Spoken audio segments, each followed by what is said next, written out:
Bang, sudah menuju ke tempat Madi tuh. Oke Bang, kami tunggu Bang. Syederalun, Pelabuhan Samatiga Aceh Barat yang baru saja diresmikan oleh Menteri Perhubungan Republik Indonesia Budi Karya Sumadi dilaporkan oleh sejumlah kalangan baik penumpang maupun oleh SDP sendiri, di mana masih belum nyaman saat kapal bersandar di pelabuhan tersebut. Sebentar dulu dia. Oke Bang, kita tunggu perintah Bang. Ya, lagi penyusunan nih. Oke Bang. Kalau lihat proyeknya bagus, Pak Surya insya Allah datang sih. Ini ada beberapa pengerjaan Pak yang perlu disempurnakan. Kapan Pak rencana? Seperti Ini tadi ada dua, satu lampu, kedua breakwater.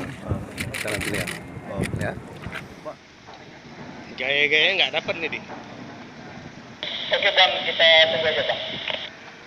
Video yang berhasil direkam beberapa waktu lalu oleh calon penumpang kapal di Pelabuhan Samatiga tampak jelas ram door kapal feri sangat tidak stabil dan membahayakan saat hendak masuk maupun keluar dari kapal kalau tidak berhati-hati. Staf operasional ASDP Perwakilan Zimelu, Muhammad Auliati Nambunan Sabtu tadi mengatakan, tali kapal yang diikat ke dermaga sudah sering putus. Dari Sinabang, Sari Mulyasno, Serambi On TV.